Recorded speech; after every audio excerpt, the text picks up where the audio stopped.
আজকে আমি আপনাদের সঙ্গে আলোচনা করব একটি গুরুত্বপূর্ণ এবং উত্তম জিকির সম্পর্কে। আমরা অনেকেই জিকির করি বা আমল করি বা ইবাদত করি, কিন্তু বেশিরভাগ সেগুলো কি হয় বিদআত। তো বেশ কয়েকদিন আগে আমি বিদআত সম্পর্কে বলেছিলাম। তো বিদআত কি সেটা বলিনি। তো চলুন আগে ছোট্ট করে বলে নিই যে বিদআতটা কী জিনিস। বিদআত ওই জিনিসটাকে বলা হয় যেইটা রাসূল সাল্লাল্লাহু আলাইহি ওয়াসাল্লাম বলেননি, করেননি এবং করার জন্য আমাদেরকে আদেশও করেননি।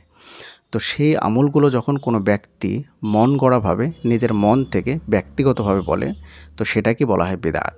তো যদি এক কথায় বলতে হয় তাহলে সেই আমলটাকে বিদআত বলে যে আমলটা মানুষ নিজের মন মতোভাবে করে। অর্থাৎ ধরুন ইস্তেগফার করলে দোয়া কবুল হয়, আল্লাহ তাআলা গুনাহ ক্ষমা করে দেন বা দোয়া কবুল হতে সহায়ক হয়। তো আপনাকে আমি বললাম যে আপনি ইস্তেগফার করুন, কতবার করবেন সেটা বললাম না। এখন আপনাকে আমি বলে দিলাম যে আপনি ১০,০০০ বার ইস্তেগফার করুন, তাহলে আপনার দোয়া কবুল হবেই। এই যে ১০,০০০ বার, এইটা যে আমি আমার মন থেকে বা আমার ব্যক্তিগতভাবে লাগিয়ে দিলাম, এইটাই হচ্ছে বিদআত। ইস্তেগফারটা ঠিক ছিল, কিন্তু কতবার করতে হবে সেটা যেহেতু রাসূল সাল্লাল্লাহু আলাইহি ওয়াসাল্লাম বলেননি বা কোথাও লেখা নেই হাদিস বা কোরআনে, তাহলে সেটা যদি আমি নিজের মন মতোভাবে বলি তাহলে সেটা হবে বিদআত।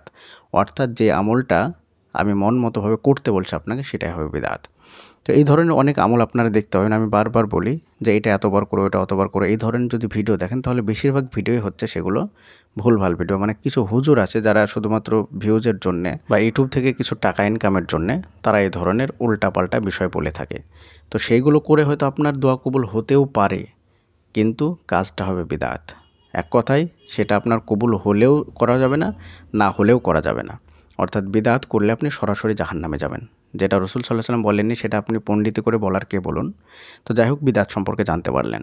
এবার বলি যে উত্তম এবং গুরুত্বপূর্ণ জিকিরটা কী।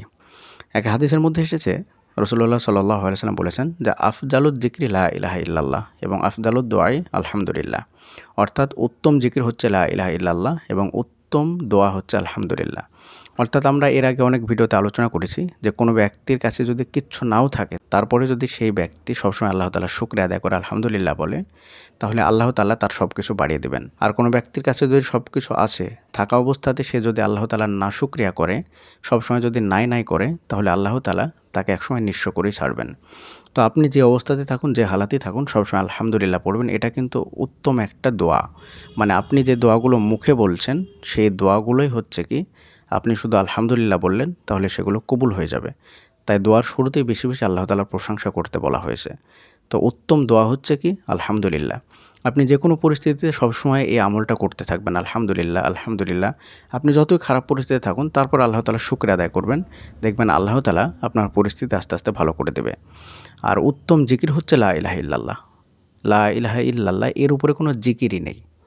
আপনার যখন জিকির করতে ইচ্ছা করবে, যখন নিজের ভিতরে আপনি কনফিডেন্স পাবেন না, ধরুন আপনার নিজেকে খুব দুর্বল মনে হচ্ছে, তারপরে ভরসা আসছে না, ঈমান দুর্বল হয়ে যাচ্ছে, তারপরে গুনাহের দিকে আপনার অন্তর ধাবিত হচ্ছে, গুনাহ ছাড়তে পারছেন না, বিভিন্ন সমস্যা তৈরি হচ্ছে। এক কথায় যদি আপনার ঈমান দুর্বল হয়ে যাচ্ছে, আপনি বুঝতে পারছেন, তো সেই মুহূর্তে আপনি সবসময় এই জিকিরটা করবেন, লা ইলাহা ইল্লাল্লাহ, লা ইলাহা ইল্লাল্লাহ, লা ইলাহা ইল্লাল্লাহ।